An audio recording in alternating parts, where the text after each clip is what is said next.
Apocalipse capítulo 3, versículos 14 a 22.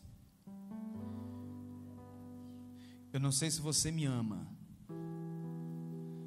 mas se você me ama, talvez você vai sair daqui hoje me amando um pouquinho menos.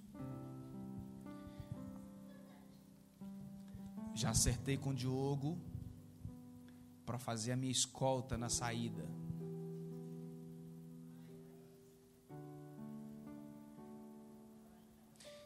Apocalipse capítulo 3, versículos 14 a seguir. Ao anjo da igreja em Laodiceia escreva: essas coisas diz o Amém, a testemunha fiel e verdadeira, o princípio da criação de Deus. Conheço as obras que você realiza, que você não é frio nem quente. Quem dera fosse frio ou quente. Assim, porque você é morno e não é nem quente nem frio, estou a ponto de vomitá-lo da minha boca. Você diz: sou rico, estou bem de vida e não preciso de nada. Mas você não sabe que é infeliz, sim, miserável, pobre, cego e nu. Aconselho que você compre de mim ouro refinado pelo fogo, para que você seja de fato rico. Compre vestes brancas para se vestir, a fim de que a vergonha da sua nudez não fique evidente. E colírio para ungir os olhos, a fim de que você possa ver. Eu repreendo e disciplino aqueles que amo. Portanto, seja zeloso e arrependa-se. Eis que estou à porta e bato. Se alguém ouvir a minha voz e abrir a porta, entrarei em sua casa e cearei com ele e ele comigo. Ao vencedor darei o direito de sentar-se comigo no meu trono, assim como também eu venci e me assentei com meu Pai no seu trono. Quem tem ouvidos, ouça o que o Espírito diz às igrejas. Você acredita que essa é a palavra de Deus? Diga glória a Deus. A igreja de Laodiceia, como é descrita aqui, Laodiceia não era a placa da igreja, era a cidade onde estava essa igreja. Ela sofria de um problema sério, chamado de apatia espiritual. Apatia significa ausência de interesse ou de resposta a um estímulo. Nesse sentido, apatia espiritual é um estado emocional de indiferença pelas coisas espirituais e por tudo a respeito da vida cristã. A perda de interesse pela oração, pela leitura da Bíblia, pelo serviço cristão, tem sido de fato uma terrível realidade desse tempo. E não dá para escondermos isso. A apatia espiritual é um problema, gente, que pode acometer qualquer um de nós, por várias razões. Descuido pessoal, chateação com alguma coisa, descuido com a nossa vida devocional, com a nossa vida congregacional e vários outros fatores. Fato é que todo cuidado é pouco. Eu quero destacar aqui para você 2 exemplos antes de falar aqui, propriamente dito, da igreja de Laodiceia. O primeiro exemplo de alguém que viveu de maneira indiferente, fale comigo, indiferente, foi Mical, que não é essa linda aqui que vocês conhecem. Fala daquela Mical lá da Bíblia, que embora o seu nome significasse que ninguém é como Deus, por isso que essa querida aí chama Mical, ela não fez jus ao significado do nome.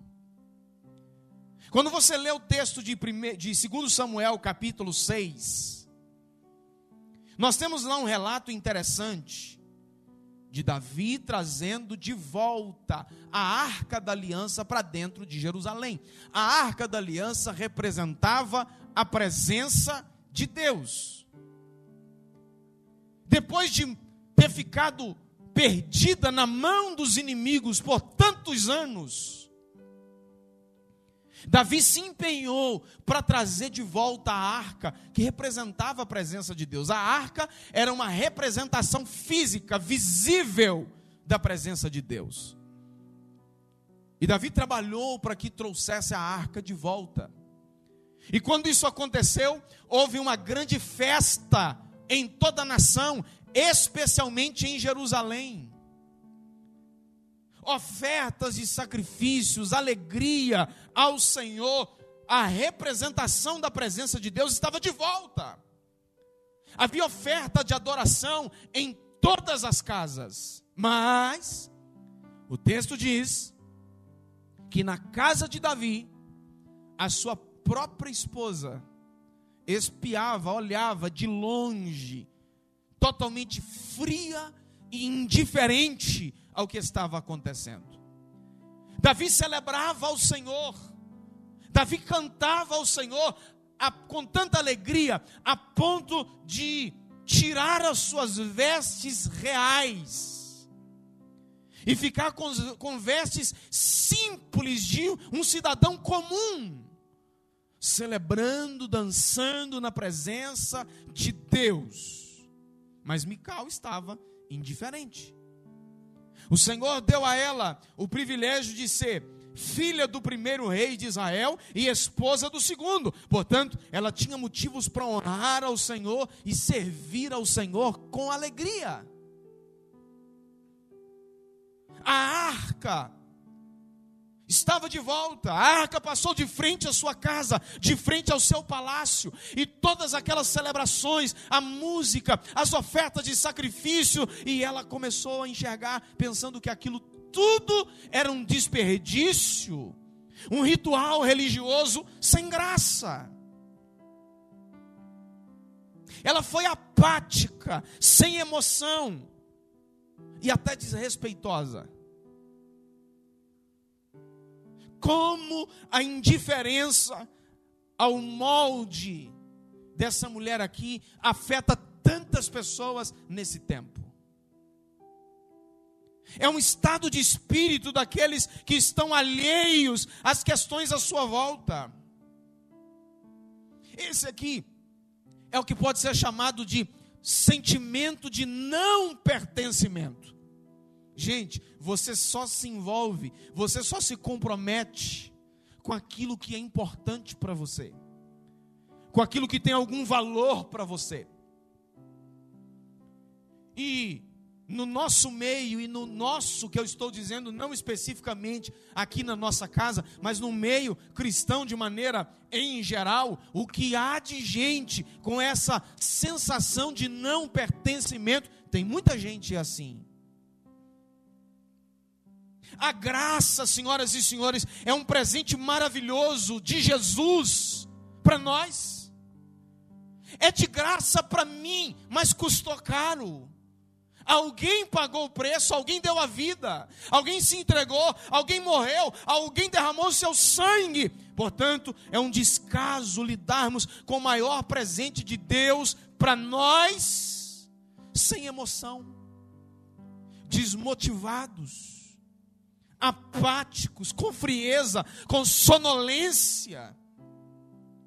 E é assim que algumas pessoas, infelizmente, autodenominadas ou autoproclamadas cristãs, estão lidando com as coisas espirituais. Se isso não fosse suficiente, parte desses que lidam com essas coisas de maneira indiferente, ainda costuma censurar os comprometidos. Fulano é muito religioso. Fulano é muito beato, está na igreja todo dia. Onde você queria que tivesse?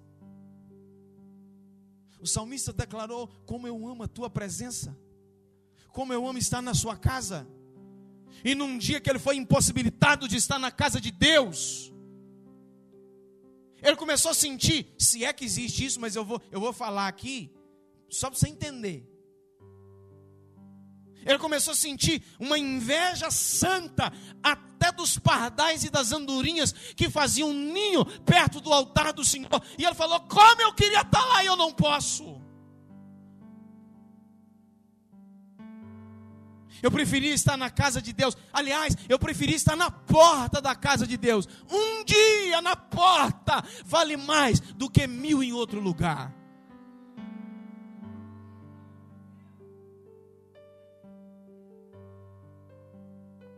Romanos capítulo 12, versículos 11 e 12, na versão NVT. Jamais sejam preguiçosos, mas trabalhem com dedicação e sirvam ao Senhor com entusiasmo, com alegria, com graça, com ânimo, com vigor. Eu sei, irmãos, que tem um dia que a gente assim, não está muito legal. Às vezes você não teve uma noite muito boa, você não dormiu muito bem. Às vezes circunstâncias da sua vida, das mais diversas áreas da sua vida, às vezes te chateou, te constrangeu, te abateu. Eu sei que tem dia que a gente não tem a mesma alegria e o mesmo ânimo, mas não é dessas coisas aqui que eu estou falando, dessas situações esporádicas da vida. Eu estou falando aqui de uma situação rotineira. A gente precisa servir ao Senhor com alegria e com ânimo. E ele continua dizendo: alegrem-se em nossa esperança, sejam pacientes na dificuldade e não parem de orar. O que ele está dizendo? Não seja indiferente, seja fervoroso. Tenha alegria em servir ao Senhor. Não fique olhando apaticamente como se você não fizesse parte. Mical ficou olhando de longe, e quando o marido dela chegou, ela ainda censurou ele, chamou ele de vagabundo. Você está como um vagabundo, como um qualquer, dançando lá entre as mulheres, ó, a dor de cotovelo e o ciúme doentio. Você está lá. Mas ela não percebia que aquilo que ele fazia, ele estava honrando ao Senhor. O problema estava nela, não nele. Ainda há a indiferença dos fariseus.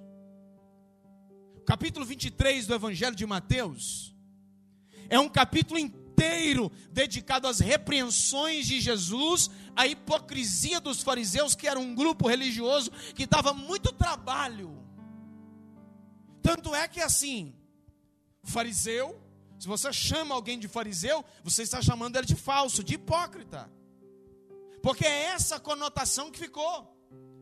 Havia nesses homens um espírito de engano tão forte, que embora eles fossem extremamente zelosos pela lei, pelo rigor literal da lei, faltava neles os principais fundamentos da nossa fé, que é a misericórdia, a justiça e o amor de Deus. Eles não estavam nem aí para isso. Os fariseus se preocupavam mais com a aparência de piedade, mas a essência mesmo, eles estavam longe. Mas essa não era a realidade espiritual que eles viviam. Eles estavam indiferentes, apáticos. O mestre afirmou em Mateus 23, 4, olha o que Jesus falou a respeito deles, dizendo que os fariseus oprimiam as pessoas com exigências insuportáveis, e eles não se moviam um dedo sequer para aliviar o fardo dessas pessoas. Ou seja, colocavam nas pessoas um fardo pesado, mas eles mesmos não estavam nem aí. A denúncia de Ezequiel no capítulo 37, que tem lá a visão do profeta Ezequiel, que o Senhor o levou em visão.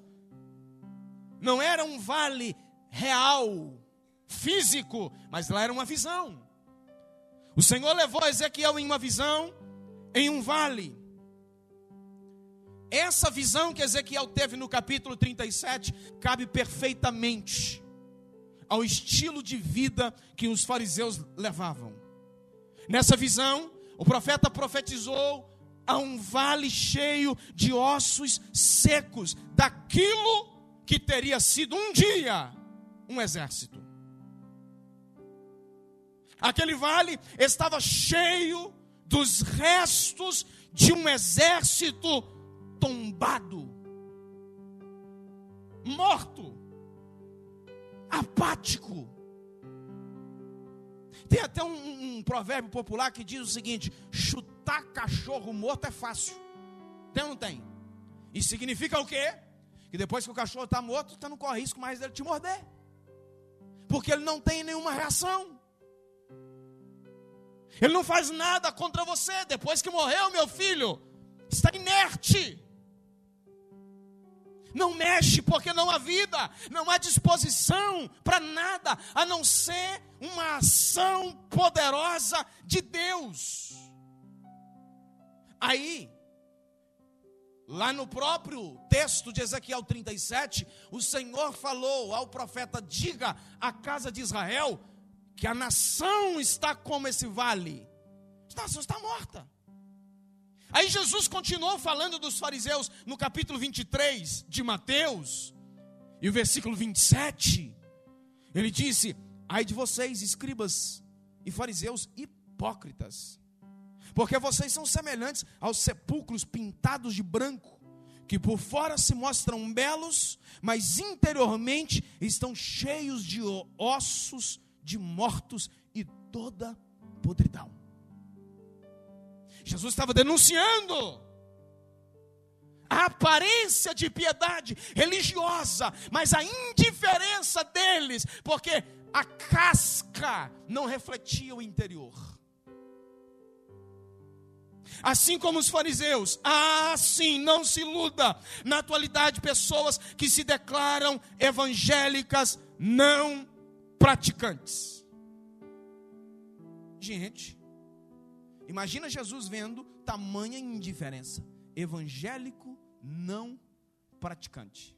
Ou seja, a pessoa se declara evangélica, protestante, seja qual palavra que você queira dar adjetivo a isso, mas quando ela diz: olha, eu sou evangélica não praticante, ela está dizendo: olha, eu não vou à igreja, eu não tenho uma comunidade de fé. Na parábola das 10 virgens, que pode ser lida no capítulo 25 de Mateus, Jesus disse que 10 virgens se apresentaram para o casamento. Porém, a metade delas era desconhecida do noivo. Todas se declararam virgens, todas se declararam noivas, mas a metade delas o noivo não conhecia. Olhe para mim aqui, é loucura, gente, não querer envolvimento com o povo de Deus aqui na terra e querer morar junto com ele no céu.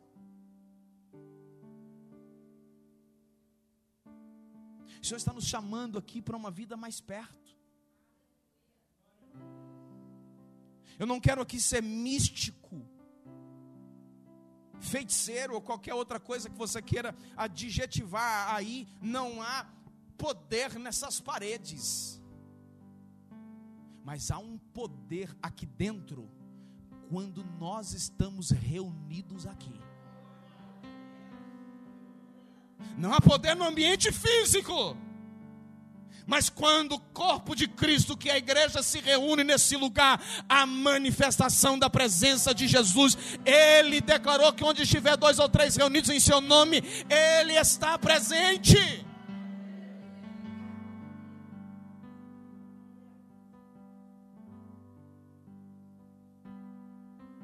Você não pode ter o sentimento de pertencimento e ter fuga do povo de Deus. Jeremias elevou o tom. Olha o tom que ele elevou aqui. Vou citar o texto, para você não achar que a palavra é minha. Jeremias 48:10.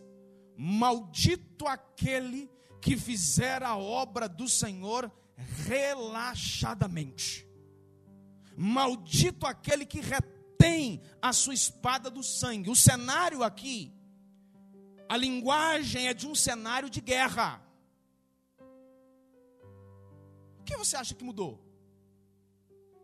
Você percebe aqui que só mudou o tipo da guerra? Lá essa turma estava numa guerra física. Mudou o tipo da guerra, mas nós continuamos em guerra. Com a mudança do tipo da guerra, as armas também mudam. Paulo disse na sua carta aos Coríntios, segunda carta, capítulo 10, versículo 4, Paulo disse que as armas da nossa luta não são carnais, mas poderosas em Deus, para destruir fortalezas.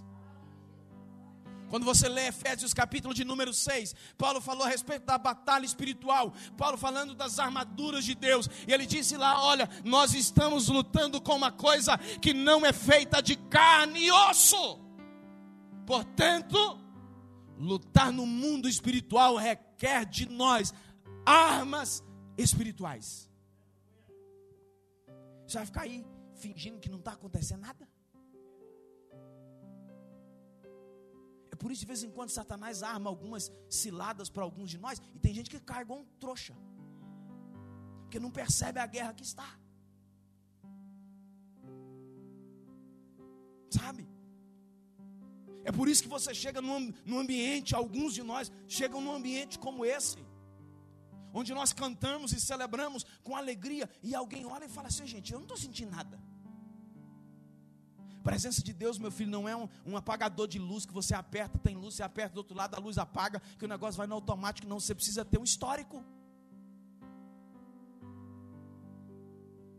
Não dá para você viver a semana toda indiferente, apático. Chegar aqui e querer que tudo brilhe para você, que seja assim, uma enxurrada de Deus. E aí, fique tranquilo, meu coração está batimento normal. Isso é só meu jeito mesmo. Não se assuste. É meu perfil. Mas quem tem ouvido para ouvir, ouça. A igreja de Laodiceia, ela estava numa situação ainda pior que a indiferença. A situação da igreja de Laodiceia era de letargia. Sabe o que é isso? É um estado de sono profundo em que a circulação e a respiração parecem estar suspensas. Sabe o sono profundo? Ei! Lá em casa tem alguém com um sono tão profundo que coloca o celular do cantinho assim no último volume para despertar. O celular fica despertando lá. E a alma vivente não acorda. É um arrebatamento de espírito.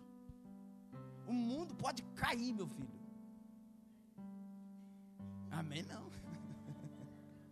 O mundo pode cair. Oh, meu Deus do céu. E a Sofia não acorda não. Você está doido? Ô, soneira. Mas voltando aqui, um estado desse espiritual é terrível. Porque é o seguinte, é um estado de apatia ou indolência extrema, e nessa situação a pessoa perde a capacidade de reagir por conta própria. Está dando um balançado no sujeito, o cara está lá, ó, dormindo. Meu Deus! Oh, meu filho! Esse era o problema dos irmãos de Laodiceia. Eles estavam navegando na bonança. Irmão Zé Osvaldo, meu amigo fazendeiro. Eles estavam bem. Olha o que eles disseram. Nós somos ricos e nós não temos falta de nada. Eles estavam navegando na prosperidade, eram ricos, se sentiam seguros e achavam que isso era o bastante. Eles se vangloriavam da sua prosperidade material, mas estavam espiritualmente vazios. Quem me ouve diz amém. A indiferença deles em relação às coisas de Deus levou a uma repreensão severa de Jesus. Jesus disse que eles eram pobres. Perceba que a condição que aquela igreja estava era de declínio, mas ela não conseguia enxergar isso. Gente, como isso tem sido uma realidade de hoje. Quantas pessoas que a gente não diz assim: meu filho, o caminho que você está é perigoso, o caminho que você está é ruim. E aí você fala, você ora, você lê um texto bíblico, você mostra. Aí o pensamento da gente que está do lado de cá é que a pessoa vai levantar dali uma bomba atômica. Mas, ó, a pessoa levanta assim, igual Elias na caverna. O anjo, antes dele ir para a caverna, né? O anjo deixou para ele pão e água. Ele comeu. Parece que a expectativa era que ele levantasse e voltasse para encarar Acabe e Jezabel. Sabe o que ele foi? Aproveitou a força do pão e da água e caminhou mais um pouquinho para chegar numa caverna e se esconder. Porque era um estado de dificuldade muito grande, em que a pessoa não consegue por si só mudar. A cegueira espiritual não deixava essa igreja ver a sua realidade, a sua situação. Apocalipse 3,17, você diz, olha, Jesus repetindo a palavra aqui, da própria igreja, você diz, sou rico, estou bem de vida, e não preciso de nada, mas você não sabe, letargia, você não percebe que está num sono profundo, você não sabe que é infeliz. Sim, o sim aqui é para dar uma confirmação. Foi que aconteceu? Sim, foi. Essa reafirmação do que está antes. Você não sabe que é infeliz? Sim, você é infeliz. Miserável, pobre, cego e nu. Olha aqui, o diagnóstico que Jesus fez deles não era a impressão que eles tinham. Foi uma visão totalmente diferente que eles tinham. Agora tem um detalhe. Versículos 15 e 16. Citei o 17 agora, vou voltar aqui. Conheço as obras que você realiza, que você não é frio nem quente. Quem dera você fosse frio ou quente. Assim porque você é morno. Já tentou beber água morna, gente? Não dá, né, Vanusa? Não desce. Porque você é morno e não é quente nem frio. Estou a ponto, diga, estou a ponto. Fala forte. Estou a ponto de vomitá-lo da minha boca.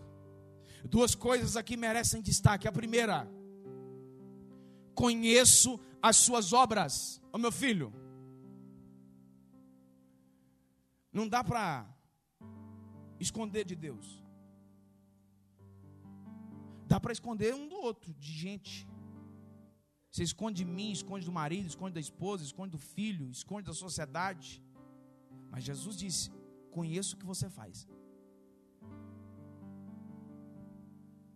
Quando você está escondidinho, só você, que ninguém está te vendo, quem é você? Tem uma música do Trazendo a Arca que fala, quem é você depois que a luz apaga? Quem é você depois que desce do altar? Quem é você depois que vai embora para casa depois do culto? Quem é você? Conheço o que você faz. Segunda coisa que merece destaque, estou a ponto de vomitá-lo. Indica que ainda não tinha feito. Estava suportando. Estou a ponto de vomitá-lo. Significa que ainda há uma disposição para corrigir a situação. Nem tudo estava perdido. Pelas próprias forças, a igreja de Laodiceia não conseguiria. Ela estava nessa condição. de letargia, um sono profundo, de achando que estava muito bem. Mas é um engano, viu, gente? E vou te falar um negócio: Satanás é esperto na arte do engano. Muitas vezes o próprio Satanás coloca na cabeça da pessoa que ela está muito bem. Mas tem uma coisa que Satanás não consegue fazer: é disfarçar o vazio do coração e da alma da pessoa. Ele não consegue preencher. Então, por mais que a pessoa disfarce, por mais que ela finja, sou rico. Rico aqui, gente, não quer dizer financeiramente aqui, propriamente dito, fazendo essa aplicação para nós. Tenho tudo, está tudo muito bem. Sabe o que Jesus fez? Jesus ofereceu para aquela igreja meios para que ela despertasse da sua letargia. Versículo 18 que nós lemos: aconselho que você compre de mim ouro refinado no fogo, para que você seja de fato rico. Você está com ouro de segunda linha, meu filho. Você está aí com uma réplica, achando que é joia. Compre também vestes brancas para se vestir, para que não veja a vergonha da sua nudez, e colírio para ungir os olhos. Colírio para ungir os olhos. Essa expressão parece um pouco estranha. Normalmente se unge com óleo. Mas Jesus falou: olha, colírio para ungir os olhos, a fim de que você possa ver. Ele quer dar um colírio para essa igreja aqui de Laodiceia, para que ela passasse a enxergar, para despertar, para sair daquele estado. Jesus disse que somos sal da terra e luz do mundo, e isso nos credencia para agirmos com zelo e prontidão na missão que Ele nos confiou. Ele fez de nós, senhoras e senhores, mensageiros da sua palavra, mensageiros da sua obra, a saber, aquilo que Ele fez por nós na cruz do Calvário. Ele fez por nós uma obra extraordinária de salvação, e precisamos falar disso para as pessoas, quer por palavras, quer por atitudes. Ou agimos de acordo com isso, ou ainda estamos em trevas. Quem falou isso? João falou. A mensagem que dele ouvimos e que anunciamos a vocês é essa: Deus é luz. Deus é, e não há nele treva nenhuma.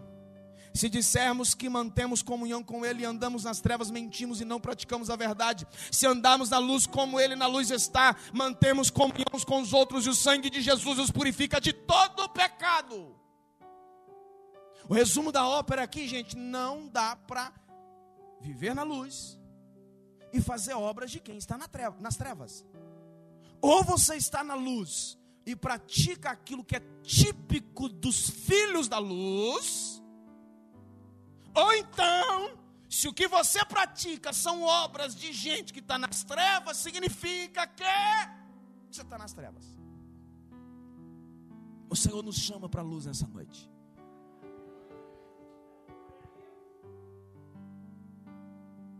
Efésios capítulo 5, versículo 8. Porque no passado vocês eram trevas. Eu era treva. Você também era. Não é por beleza não, meu filho.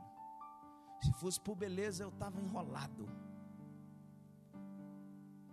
E mais alguém que também estava. Não vem com essa não. Não é por beleza.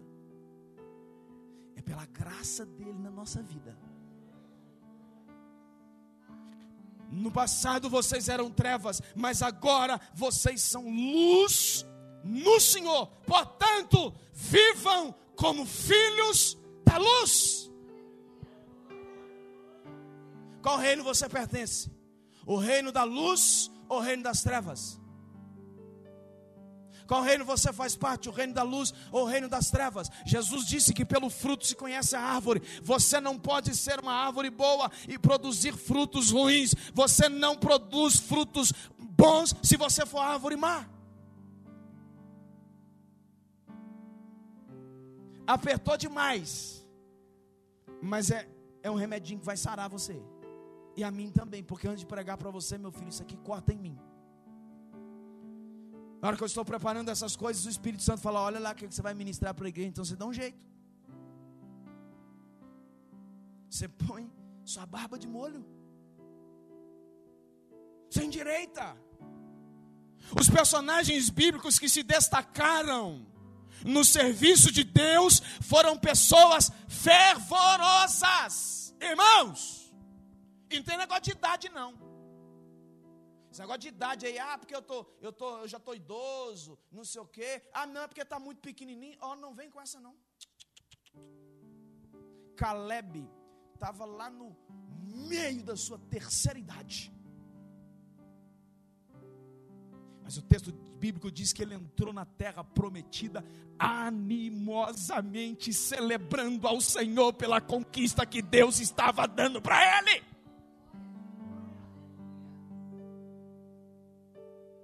Claro, perde alguma coisa, algum vigor, mas peraí, você precisa pensar direitinho. O fervor espiritual é caracterizado, eu vou usar aqui uma palavra que talvez você pode entender um outro sentido, mas eu vou usar aqui. O fervor espiritual é caracterizado pela paixão nas coisas de Deus. Pastor, paixão passa. É verdade. Você lembra lá quando você estava namorando? Lembra, Leo? Pois é.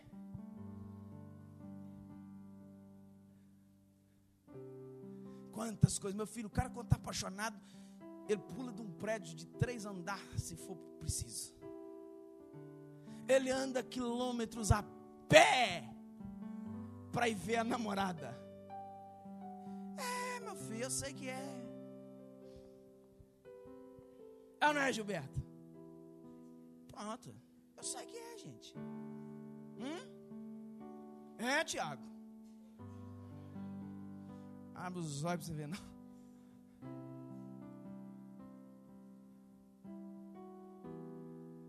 Pois é. Paixão é aquele fogo ardente. Você não mede esforço. Não. Para de onda, meu filho. Aquele açaí caprichado, que você está agora com quase 30 anos de casado aí, que você está amarrando para pagar para ela. Quando você estava namorando, você não media esforço, não, você pagava, estava apaixonado. Para. Você quer enganar quem?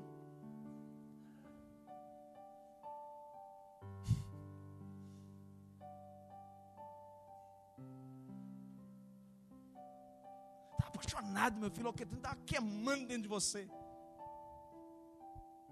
Essa paixão, quando ela vira amor, você faz com mais consciência, sem fazer loucura, falando aqui ainda da questão relacional. E agora você vai precisar cuidar, dia após dia, para não ficar no marasmo.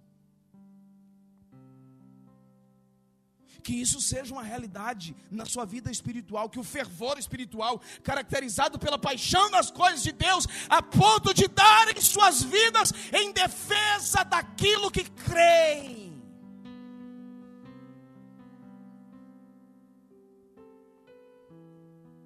Meu Deus do céu, nós ficamos vendo uma turma de gente aí, vendo lá nos textos bíblicos a turma que se tornou mártir, que foi de alguma maneira lá, uns foram crucificados, outros foram decapitados e tanta outra coisa. Teve gente que foi morta, gente, dentro de arena com bestas ferozes. Tem gente que foi lançado dentro de fornalha quente. Tem gente que foi lançado dentro de panela de óleo fervendo.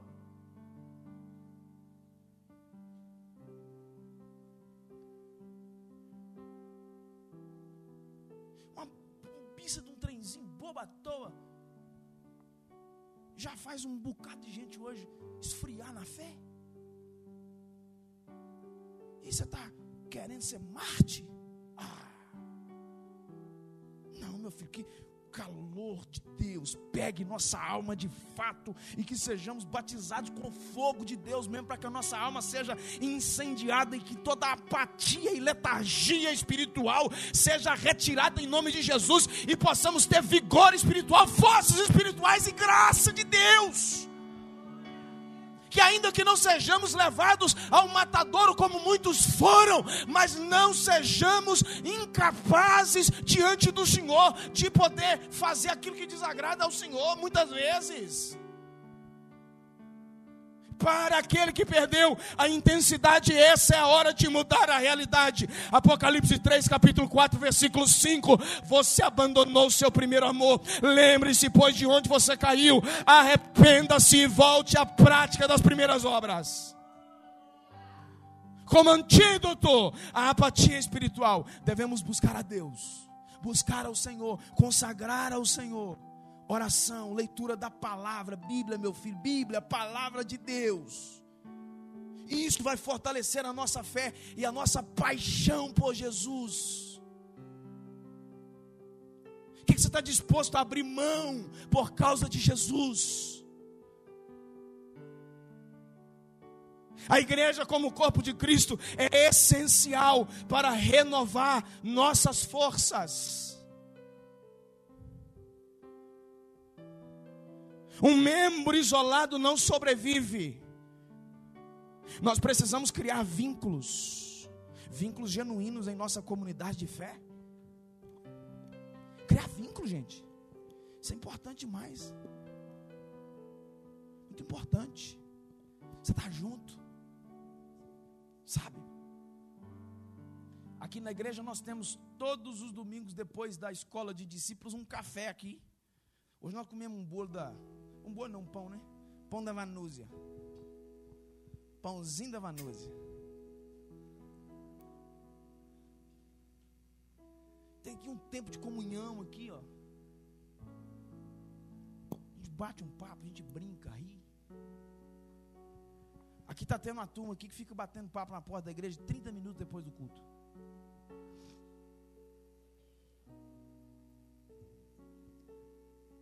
Papo sadio, brincando, rindo, sem criticar ninguém, sem falar mal de ninguém. Glória a Deus, eu glorifico ao Senhor pelo tempo extraordinário que nós temos vivido aqui.